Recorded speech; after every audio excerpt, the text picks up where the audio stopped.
다 함께 기도하심으로 새벽 예배를 시작하도록 하겠습니다. 하나님 아버지, 저희들에게 귀한 교회 허락하여 주셨고 또 귀한 일터 허락하여 주셨고 귀한 가정 허락하여 주셔서 이곳에서 하나님이 준비하신 은혜를 누리게 하시고 동시에 우리에게 주신 사명을 열심히 수행하여서 하나님이 우리를 통해서 이루시고자 하시는 놀라운 일을 이루고 그 열매를 통해서 기뻐하는 삶을 살 수 있도록 인도하여 주심을 감사합니다.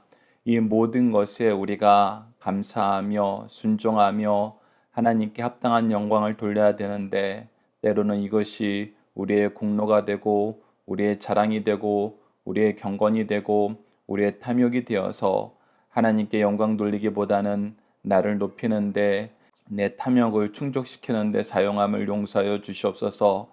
이렇게 사용했을 때 얼마나 많은 사람들이 상처 입고 쓰러지는지 깨닫게 하시고 더 나아가서 당사자인 내가 가장 큰 징계의 대상이 됨을 깨닫게 하시고 회개하여 돌이켜 하나님의 의를 이루고 많은 사람들에게 그리스도의 복음을 전하며 하나님 앞에 귀한 의의 열매를 생명의 열매를 맺는 교회와 가정과 우리의 일터가 될 수 있도록 하나님 인도하여 주시옵소서. 함께 하실 믿사오며 예수님 이름으로 기도드리옵나이다. 아멘.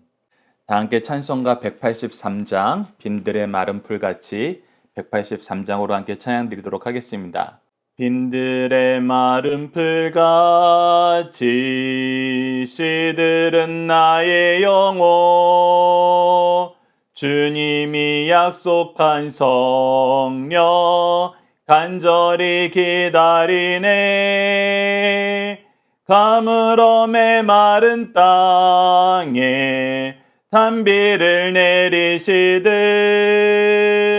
성령의 단비를 부어 새 생명 주옵소서. 반가운 빗소리 들려 산천이 춤을 추네. 봄비로 내리는 성령 내게도 주옵소서. 가물어 메마른 땅에 단비를 내리시듯 성령의 단비를 부어 새 생명 주옵소서. 절 따라 우로를 내려 조목이 무성하니 갈급한 내 심령 위에 성령을 부소서. 가물어 메마른 땅에 단비를 내리시듯 성령의 단비를 부어 새 생명 주옵소서.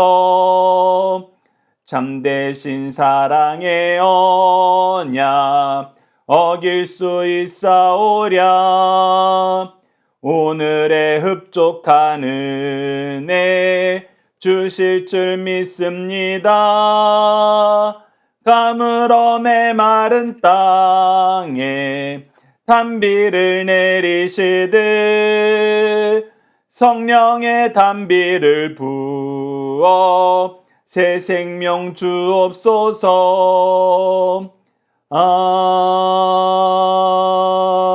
아멘.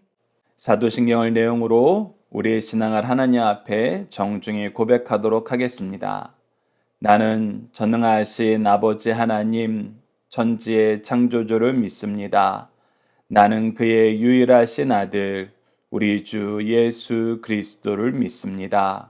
그는 성령으로 잉태되어 동정녀 마리아에게서 나시고 본디오 빌라도에게 고난을 받아 십자가에 못 박혀 죽으시고 장사된 지 사흘 만에 죽은 자 가운데에서 다시 살아나셨으며 하늘에 오르시어 전능하신 아버지 하나님 우편에 앉아 계시다가 거기로부터 살아있는 자와 죽은 자를 심판하러 오십니다. 나는 성령을 믿으며 거룩한 공교회와 성도의 교제와 죄를 용서받는 것과 몸의 부활과 영생을 믿습니다. 아멘. 오늘 우리에게 주신 하나님의 말씀, 우리가 함께 나눌 말씀은 누가복음 97강으로 누가복음 20장 9절에서 18절까지 말씀입니다. 누가복음 97강, 누가복음 20장 9절에서 18절 말씀 제가 봉독해 드리도록 하겠습니다. 그가 또 이 비유로 백성에게 말씀하시기를 시작하시니라. 한 사람이 포도원을 만들어 농부들에게 새로 주고 타국에 가서 오래 있다가 때가 이름에 포도원 소출 얼마를 바치게 하려고 한 종을 농부들에게 보내니 농부들이 종을 몹시 때리고 거저 보내었거늘 다시 다른 종을 보내니 그도 몹시 때리고 능욕하고 거저 보냈거늘 다시 세 번째 종을 보내니 이 종도 상하게 하고 내쫓은지라. 포도원 주인이 이르되 어찌할까 내 사랑하는 아들을 보내리니 그들이 혹 그는 존대하리라 하였더니 농부들이 그를 보고 서로 의논하여 이르되 이는 상속자니 죽이고 그 유산을 우리의 것으로 만들자 하고 포도원 밖에 내쫓아 죽였느니라. 그런즉 포도원 주인이 이 사람들을 어떻게 하겠느냐? 와서 그 농부들을 진멸하고 포도원을 다른 사람들에게 주리라 하시니 사람들이 듣고 이르되 그렇게 되지 말지어다 하거늘 그들이 보시며 이르시되 그러면 기록된 바 건축자들의 버린 돌이 모퉁이의 머릿돌이 되었느니라 함이 어찌미냐? 무릇이 돌 위에 떨어지는 자는 깨어지겠고 이 돌이 사람 위에 떨어지면 그를 가루로 만들어 흩으리라 하시니라. 아멘. 오늘 본문 말씀을 소작인의 위법과 주인의 처벌이란 제목으로 함께 말씀을 나누도록 하겠습니다. 오늘 본문 말씀을 저희들 크게 두 단락으로 나눠서 보고자 합니다. 첫 번째 단락은 9절에서 15절 상반절로 주인은 무슨 일을 하였고 농부들은 주인과 무엇을 맺었나요? 키워드는 주인이 만든 포도원, 농부들, 소출, 정산, 종, 아들, 죽이고 빼앗자입니다. 자, 어제 말씀을 통해서 하나님께서 보내신 예수 그리스도를 더 나아가서 우리가 요한복음을 통해서 확인했던 것처럼 세례 요한에 대한 권위에 대해서도 이 사람들은 끊임없이 도전을 하였고 자기네들의 권위를 자기네들이 은혜로 하나님께서 보내신 분들을 받들어야 되는 그 권위를 그들을 막는 데 쓰려고 했어요. 세례 요한도 그들이 한번 시비를 걸었고 예수님에 대해서는 더 적극적으로 그들이 시비를 걸고 있죠. 그래서 자기네들이 가지고 있는 그 권한이 하나님이 주시는 하나님께서 맡기신 권한으로 받아들이지 않고 하나님께서 세우신 권한보다 더 크게 만들려고 그래요. 그 동일한 맥락에서 오늘 이 소작인들의 행태도 우리가 분석을 할 수 있습니다. 자, 보시죠. 9절입니다. 그가 또 이 비유로 백성에게 말씀하시기를 시작하니 한 사람이 포도원을 만들어 농부들에게 새로 주고 잘 보십시오. 이 첫 번째 9절 말씀이 굉장히 중요합니다. 우선 포도원을 만드신 분은 누굽니까? 바로 그 주인이에요. 농부들이 만든 거 아니에요. 주인이 만드셨어요. 이것을 우리가 기억해야 됩니다. 이 온 세계를 창조하신 분이 누구십니까? 하나님이세요. 우리가 만든 거 아니에요. 우리 가정을 만드신 분이 누구십니까? 하나님이세요. 우리가 만든 거 아닙니다. 우리 교회를 세우신 분이 누구예요? 하나님이세요. 우리가 만든 거 아닙니다. 우리는 그 안에서 먼저 은혜를 누린 사람일 뿐입니다. 비록 내가 개척을 하였다 하더라도 그 개척을 할 수 있는 모든 환경과 여건과 여러 가지 인도하심이 하나님의 준비하심이 없었으면은 하나님께서 먼저 일하심이 없었더라면은 하나님께서 결과를 책임져 주시는 게 없었더라면은 하지 못한다는 거, 이 건축에 참여해 본 사람들, 교회 개척에 참여해 본 사람들은 더욱더 확실하게 느끼게 돼요. 내가 아무리 열심히 무엇인가를 준비해도 하나님께서 영혼을 보내주시지 않으면은, 하나님께서 나에게 영혼을 맡기지 않으면은 나는 할 수 있는 게 아무것도 없어요. 그렇기 때문에 내가 한 것이 아니라 하나님이 하셨습니다. 포도원은 하나님이 세우셨어요. 우리가 일할 수 있는 모든 공간은, 우리가 은혜를 누릴 수 있는 모든 여건은 하나님이 먼저 우리에게 제공해 주신 거예요. 그래서 그 주권이 하나님께 있다는 것을 우리가 부인할 수 없습니다. 그리고 나서 그 안에서 살게 하신 거예요. 그 안에서 일하게 하신 거예요. 창세기 1장과 2장에서는 이것이 정확하게 나타나죠. 하나님이 천지창조를 다 하시고 인간을 만드시고 그 안에서 일하게 하셨어요. 이것이 하나님의 창조의 원리에서 나타나는 질서라는 것입니다. 그래서 주권 중에 우리가 이건 내 거라고 주장할 수 있는 게 사실 아무것도 없습니다. 그리고 하나님께서 무엇 하셨느냐? 9절 말씀을 보면 농부들에게 일을 맡기고 뭐 하기로 했어요? 농부들에게 세를 주기로 했어요. 농부들아, 너희들 여기서 일해라. 근데 세를 준다고 했을 때는 필연적으로 무엇이 작성돼야 돼요? 계약서가 작성돼야 돼요. 그래서 세를 주었다고 했을 때에는 이 계약서 상으로 우리가 정산할 것이 있다. 너희들이 포도원의 주인을 인정하면서 동시에 너희들도 여기에서 복을 누리는데 이 주권을 인정하는 것에서 벗어나면 안 된다. 이것이 주인이 정해놓은 규칙이고 주인과 이들이 동의하고 맺은 언약이에요. 그래서 10절 말씀을 보면 때가 이름에 포도원 소출 얼마를 바치게 하려고 이 주인이 원하시는 것은 무엇이냐면 일부를 바침으로써 주인에 대한 주권을 인정하게 만드는 거예요. 주인이 이것을 소유하고 계셨고 우리는 주인의 뜻대로 이 안에서 일하고 있고 그의 은혜 안에서 살고 있다는 것을 우리가 인정하는 그 관계를 세를 얼마 내는 것으로 하기로 약속했었어요. 그런데 무슨 일이 발생합니까? 한 종을 농부들에게 보내니 농부들이 종을 몹시 때리고 거저 보내었거늘. 자, 분명히 얼마를 바치기로 세를 줄 때 계약서를 맺었을 텐데 그 계약을 어기고 쫓아낸 거예요. 즉 이것을 주인의 것으로 인정하기 싫은 거예요. 내 것을 만들고 싶은 거예요. 내가 가지고 있다라고 생각하고 내가 마음대로 할 수 있다라는 생각이 그들 마음속에 깊게 자리 잡았어요. 그랬을 때 주인은 어떻게 합니까? 바로 징계하는 것이 아니라 다시 종을 보내요. 다시 다른 종을 보냅니다. 11절에 나타납니다. 다시 다른 종을 보내니 그도 몹시 때리고 능욕하고 거저 보내었거늘. 그런데 이들의 태도가 점점 더 심각해져요. 그냥 때려 보낸 것이 아니라 이제 능욕했어요. 그를 인간 이하 취급을 한 거예요. 존중하지 않는 거예요. 완전히 무시하는 겁니다. 그런데 이 종은 누구의 대리인이에요? 주인의 대리인이에요. 그러니까 주인의 대리인을 능욕한다는 것은 그들의 마음의 심중에 주인을 농락하는 그 마음이 이미 자리 잡았다는 것입니다. 그럼에도 불구하고 주인은 포기하지 않아요. 포기하지 않습니다. 다시 세 번째 종을 보내요.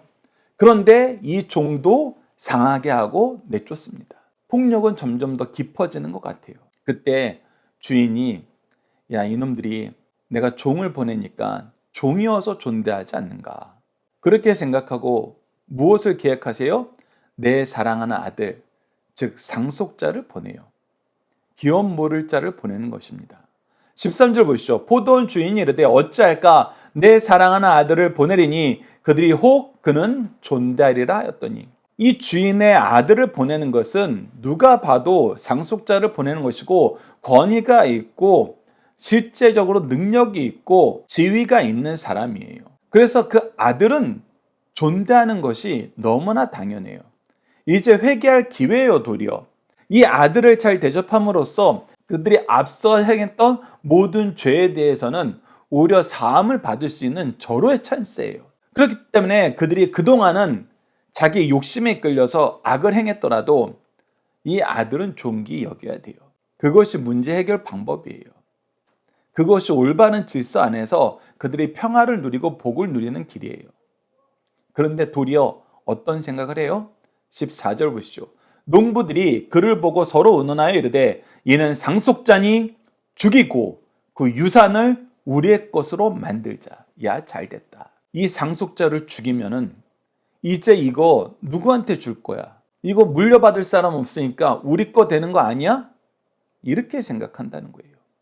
여러분, 이게 상식적으로 납득이 안 되는 생각이에요. 어느 모로 봐도 이렇게 될 가능성은 없어요. 제로입니다. 그런데 이들이 탐욕 때문에 눈이 멀고 생각이 굳어버린 거예요. 이 농장을 만든 주인의 능력과 위엄을 깨닫지 못해요. 그의 힘과 권능을 깨닫지 못하는 거예요. 그가 오래 참아주시니까 그의 능력이 사라진 줄 아는 거예요. 그가 죽을 병에 걸린 다 죽어가는 노인으로 보는 거예요. 그러니까 자기가 직접 오지 않고 종들을 보내다가 아들을 보냈겠네. 즉 주인의 오래 참으심과 긍휼의 한이 없음을 그들은 뭘로 생각한 거예요? 주인이 이제 한물 갔네. 그렇게 생각한 거예요.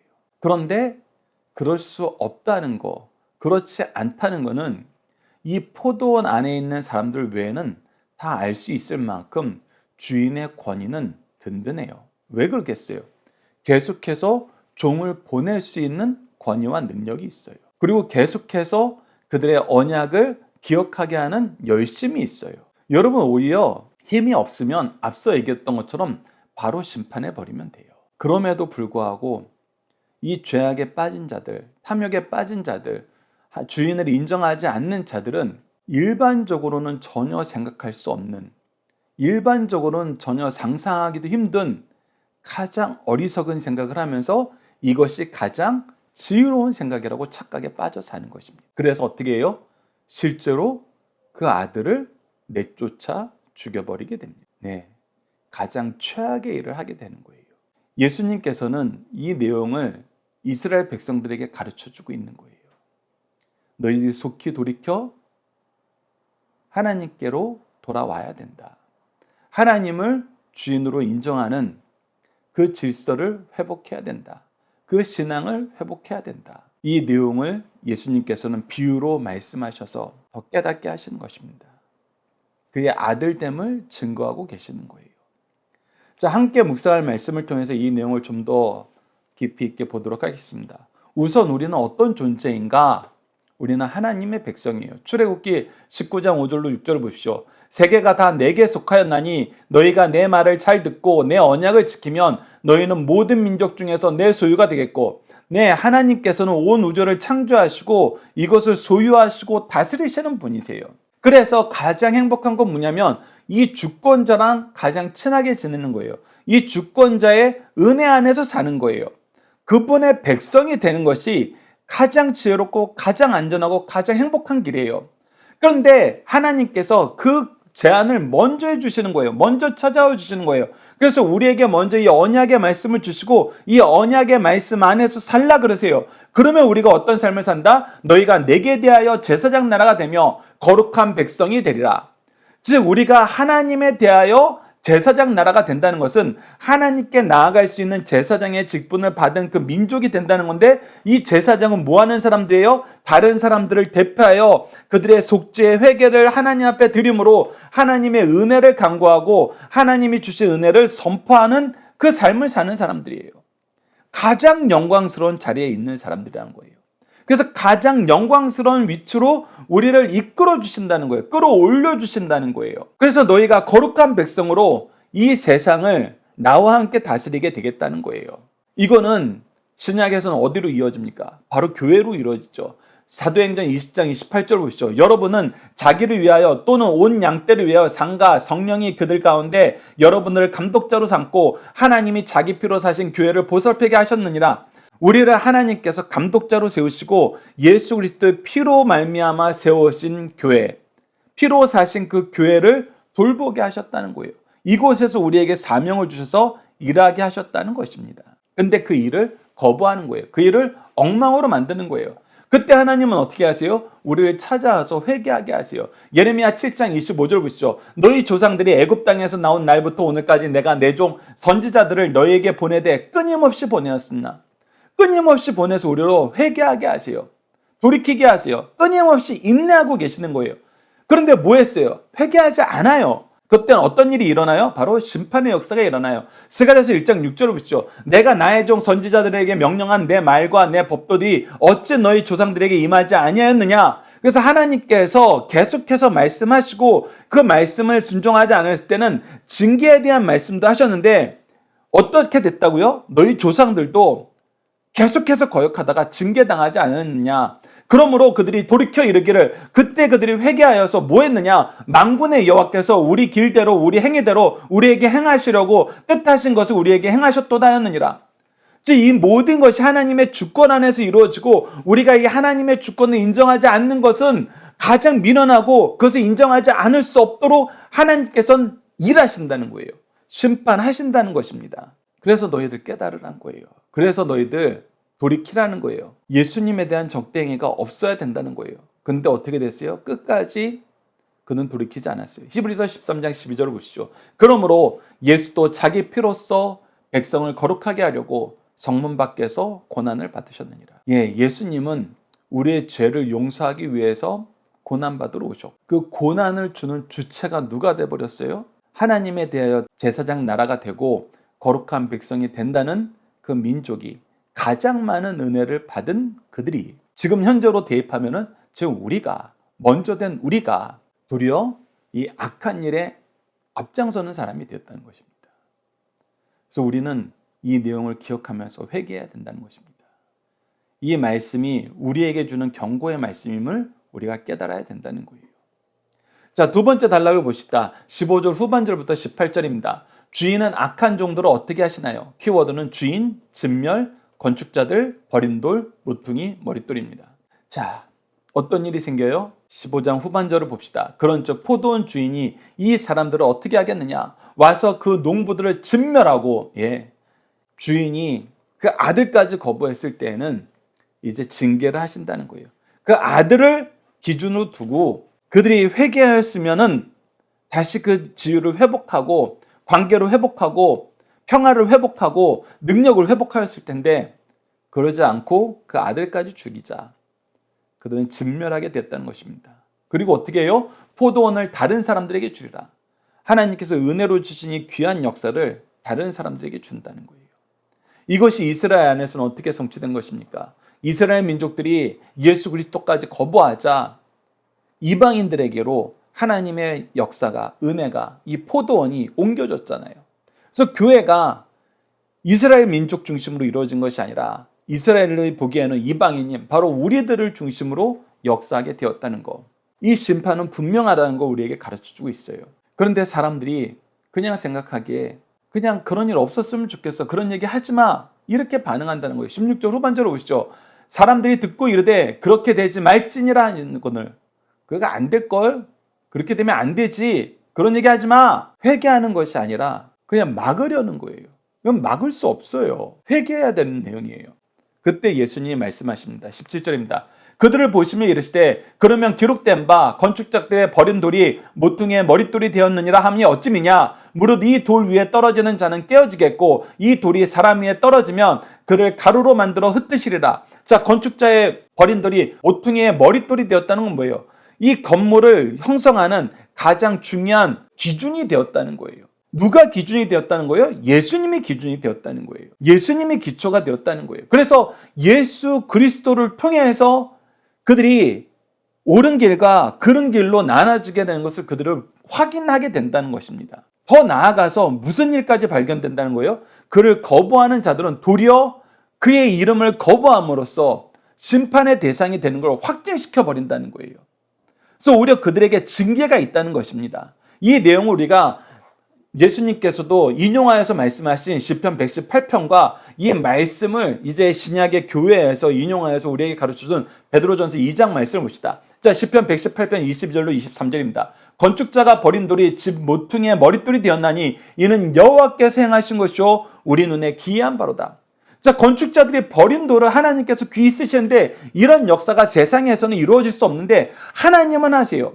하나님이 약속하신 대로 뜻하신 대로 반드시 이루어지는 이 구속의 역사를 이루신다는 것입니다. 그렇기 때문에 건축자가 되어서 하나님의 뜻, 주인의 뜻을 거부하는 것이 얼마나 어리석고 미련한 것인지 너희들은 깨달아야 된다는 거고, 이것을 우리 인생들은 이런 일이 안 생기는데 우리가 세상에서는 못 보는데 어떻게 여기서는 이것이 말씀대로 척척척척 대치하면서 기이하게 여기면서 우리가 비로소 누구를 인정하게 된다는 거예요? 하나님을 인정하게 된다는 것입니다. 그리고 이 말씀이 신약교회에서 어떻게 적용되었는지 베드로전서 2장 7절에서 8절에 나타나는데, 그러므로 믿는 너희에게는 보배이나 믿지 아니하는 자에게는 건축자들이 버린 그 돌이 모퉁이의 머릿돌이 되고, 자, 우리에게는 예수 그리스도, 우리가 하나님의 아들이심을 믿는 그 믿음 안에서 예수 그리스도는 우리에게 보배예요. 이보다 더 큰 은혜가 없어요. 이보다 더 큰 기쁨이 없습니다. 이보다 더 확실한 승리의 역사가 없어요.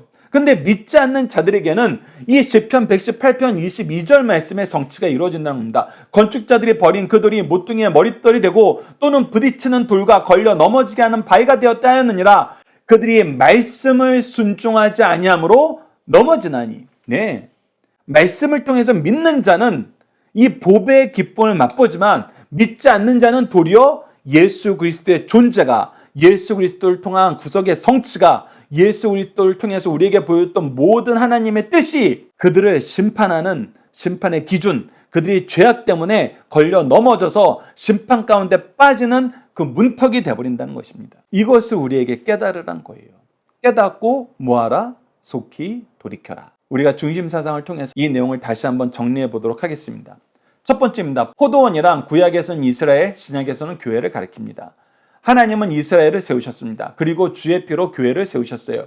이처럼 필요한 모든 것을 두루 갖추시고 그것을 관리하도록 허락해 주셨어요. 그러나 구약의 이스라엘 백성들, 신약의 교회의 성도들은 그 주신 특권을 얼마나 오용하고 남용하는가를 우리가 깨달아야 된다는 겁니다. 이를 강하게 지적해 주고 있어요. 우리가 이것을 오용하고 남용하면 안 돼요. 하나님의 주권을 인정하면서 충성해야 됩니다. 두 번째, 하나님은 은혜롭고 자비로우신 분이시지만 회개하지 않으면 반드시 심판하신다는 것입니다. 하나님께서 타락하고 은혜를 배반한 이스라엘 백성들을 얼마나 오래 참으셨습니까? 하나님은 자기 종들이 그토록 모욕과 박해를 받았음에도 불구하고 반복적으로 사자들을 보냈어요. 그리고 마지막에는 그의 아들까지 보냈습니다. 우리의 영의 눈이 밝아져 하나님의 사랑의 섭리를 보게 되었다면 하나님의 사랑과 자비하심을 깨닫고 감사해야 됩니다. 이제부터라도 남은 삶을 충성할 것을 우리에게 가르쳐주고 있어요. 세 번째입니다. 완악한 인간들의 죄악도 크고 많지만 하나님의 심판은 더 크고 영구적이라는 것입니다. 끝까지 범죄한 인간들의 죄악도 크지만 그 범죄로 인하여 임할 하나님의 심판의 과정과 결과가 얼마나 무서운지는 그 누구도 상상할 수 없을 만큼 그 구체적인 내용으로 주 70년 예루살렘 멸망 때부터 시작된 땅에서의 심판과 영원한 지옥의 심판을 우리는 확인할 수 있습니다. 이처럼 하나님의 은혜를 받아들이지 않으면 뜻밖의 사람이 그것을 누리게 된다는 사실, 이 포도원을 다른 사람에게 줌으로써 우리가 이 은혜를 누리게 되었다는 거예요. 그러니까 우리는 이것을 알고 있잖아요. 그래서 우리는 거절하면 안 돼요. 탐욕의 도구를 쓰면 안 돼요. 오용하고 남용하면 안 돼요. 뜻대로 순종하면서 이 기쁨의 소식을 함께 나누는, 이 기쁨의 보배를 함께 나누는 우리 강성성경 연구원 여러분들, 승리한 삶 가족 여러분 되기 간절히 기도합니다. 자녀들과 함께하는 기도 훈련 내용으로 함께 기도하도록 하겠습니다. 우리에게 은혜와 구원의 사명을 맡기시기 위해서 교회를 주신 하나님, 우리로 교회의 복을 누리게 하시고 교회를 통해서 일하며 하나님이 주신 언약 속에서 하나님께 영광 돌리고 주어진 사명을 감당하게 하심을 감사합니다. 주의 몸된 교회에서 하나님이 주인 되심, 예수님이 머리 되심, 성령의 거하심을 인정하고 그의 뜻 안에서 충성하는 삶을 살라 하셨는데 헛된 유혹에 넘어가 교회를 우리의 탐욕의 수단이요 특권을 유지하기 위한 도구로 사용함을 용서해 주소서. 하나님의 징계가 있음을 깨닫게 하셨사오니 회개하고 돌이켜 주의 긍휼하심과 자비하심을 간구합니다. 우리를 용서하여 주시고 교회가 나의 의를 위한 도구가 되지 않게 하시고 오직 하나님의 의를 이루는 구원의 방주가 되며 우리에게 주신 평화의 보금자리가 되도록 도와주소서. 예수님 이름으로 기도드립니다. 아멘. 주기도문으로 예배를 마치겠습니다. 하늘에 계신 우리 아버지, 아버지의 이름을 거룩하게 하시며 아버지의 나라가 오게 하시며 아버지의 뜻이 하늘에서와 같이 땅에서도 이루어지게 하소서. 오늘 우리에게 일용할 양식을 주시고 우리가 우리에게 잘못한 사람을 용서하여 준 것 같이 우리 죄를 용서하여 주시고 우리를 시험에 빠지지 않게 하시고 악에서 구하소서. 나라와 권능과 영광이 영원히 아버지의 것입니다. 아멘. 각자 기도하는 시간 갖도록 하겠습니다.